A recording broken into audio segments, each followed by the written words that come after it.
I don't mean to be rude, but do you have a penis or a vagina? No offense, but how do you have sex? Excuse me, are you in the right restroom? You know this is the guy's room, right? Are you a girl or a boy? No, but really. Is anybody else really uncomfortable right now? Right? These questions are super invasive. Why am I entitled to know? I'm not. It's none of my business, but there's a group of individuals we ask these questions to every single day in public, and we expect them to answer. It's ridiculous. I mean, most of us in the population, we've never had to explain ourselves. We've never had to face those questions. But what if it's not that simple? How do you explain something you've always known about yourself to people who can't see it? When did we know our gender? I was 2.5 when I told my parents I was a boy. How did I know? Probably the same way most of us know. I mean, the clothes I wore, the toys I played with. But at 2.5, there had to have been something completely else going on. What was it? I was born in 1987, way back in 1987, in a place called Kingston, Ontario.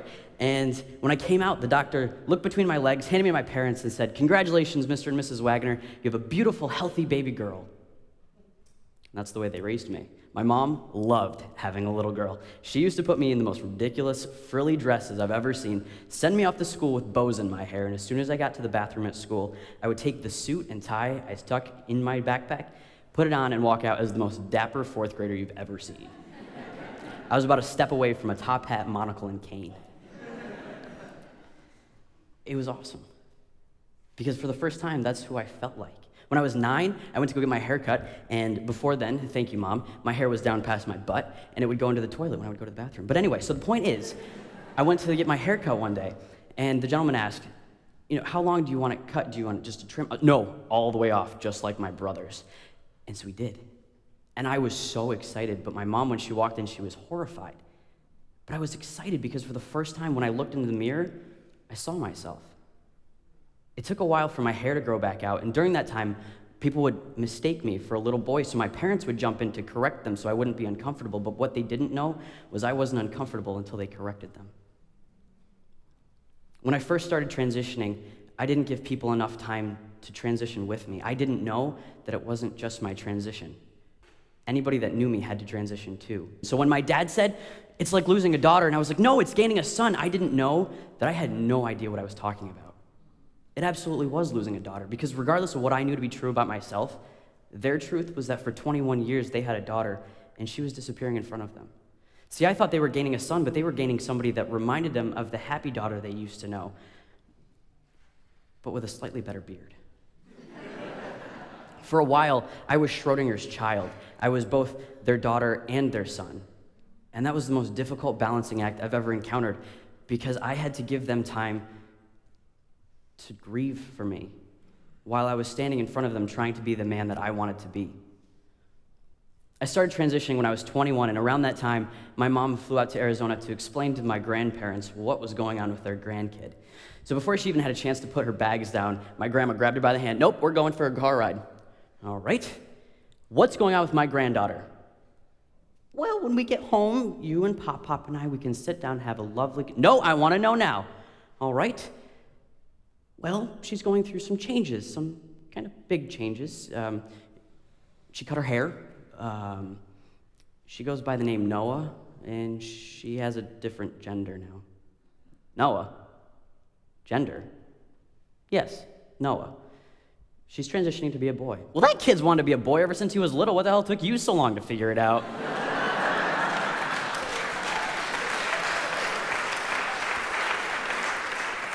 So, right after I started hormone replacement therapy, this is the therapy that provides a new puberty for people. I enjoyed puberty so much, I decided to go for round 2.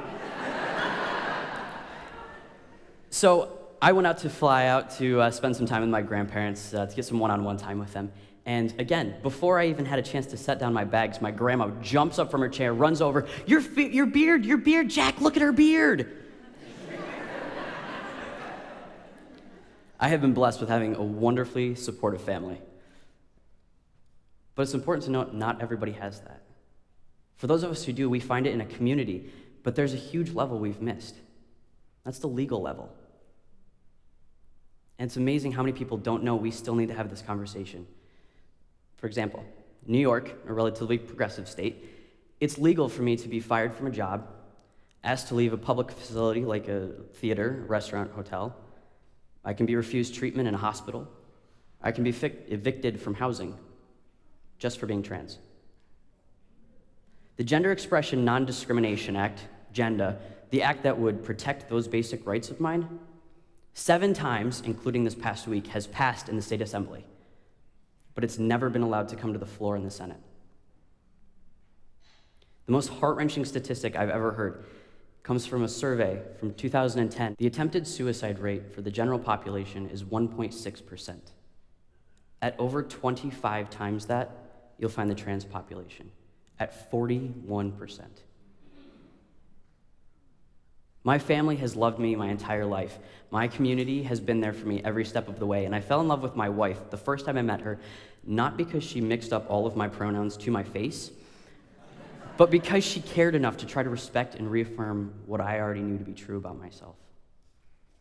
You see, that 41% is a completely social issue.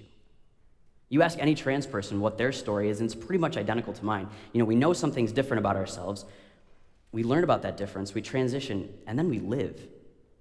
That 41% comes into play when we learn what we know about ourselves is dangerous, sinful, and something to be ashamed of.